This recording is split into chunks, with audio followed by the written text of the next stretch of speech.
अस्सलाम वालेकुम dear students. Microbiology का जो टॉपिक है आज हम डिस्कस करेंगे वो है फिज़िकल मेथड ऑफ स्टेरिलाइजेशन के फ़िज़िकल मेथड्स। फ़िज़िकल मेथड में इसमें आता है सनलाइट, आता है हीट, आता है dry heat, moist heat, filtration और रेडिएशन। ये फ़िज़िकल मेथड्स हैं स्टेरिलाइजेशन के। Dry heat sterilization substances which are destroyed by moist heat में भी स्टेरिलाइज्ड बाय ड्राई हीट है। वो वाली सब्सटेंसेस जो मॉइस्ट हीट यानी कि वो वाली हीट जिसमें नमी कुछ हद तक मौजूद हो, वो सब्सटेंसेस जो हैं वो डिस्ट्रॉय कर जाती हैं। वो सब्सटेंसेस जो नमी की वजह से डिस्ट्रॉय हो जाती हैं उनको हम स्टेरिलाइज कर सकते हैं by dry heat.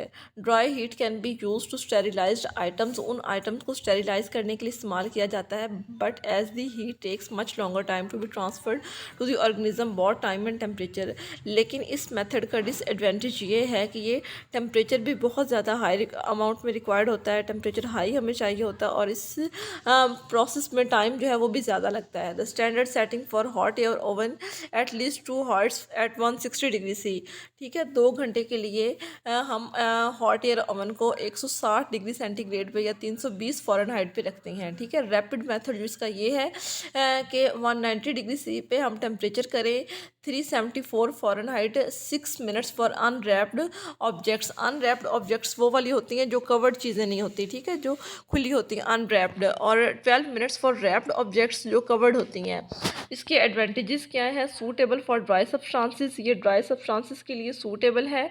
Suitable for substances that destroyed by moisture, उन सब्सटेंसेस के लिए ये सूटेबल है जो मॉइस्चर से डिस्ट्रॉय हो जाती हैं।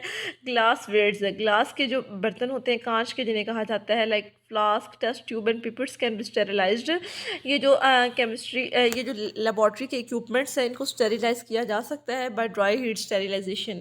इसके डिसएडवांटेजेस क्या हैं? Can not used for volatile and thermo label substances है। ठीक है, वॉलेटाइल सब्सटेंसेस से मुराद ये है कि वो वाली चीज़ें जो शोला पकड़ लेती हैं, आग पकड़ लेती हैं, उनके लिए ये सूटेबल नहीं होता। और थर्मो लेबल सब्सटेंसेस से मुराद ये है कि इनके ऊपर टेम्परेचर मेंशन हो।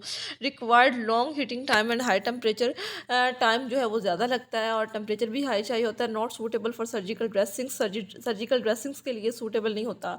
इसके बाद आता है flaming. It is simplest method of dry heat sterilization, ये सिंपलेस्ट मेथड है ड्राई हीट स्टेरिलाइजेशन का। Is kept hot part of the Bunsen burner flame for few seconds and process is repeated several time. ठीक है, जो जिस चीज़ को हमने sterilise करना है, ठीक है, ये बंसन बर्नर फ्लेम के ऊपर कुछ सेकंड्स के लिए रखा जाता है और इस प्रोसेस को सेवरल टाइम कुछ वक्त के लिए रिपीट किया जाता है। बंसन बर्नर फ्लेम की लुक कुछ इस तरह। बंसन बर्नर फ्लेम, ये फ्लेम के ऊपर सब्सटेंस रखी जाती है जिसे हमने स्टेरिलाइज करना हो। इस मेथड से हम इमीडिएटली चीज़ों को साफ़ कर सकते हैं, स्टेरिलाइज कर सकते हैं, which are use to be immediately. For example forceps, scissors को कहा जाता है, blades, knives, needle, voids, loops, metal spatulas. Hot air oven को यूज़ किया जाता है स्टेरिलाइजेशन के लिए। It consist of a metallic chamber of aluminium and stainless steel.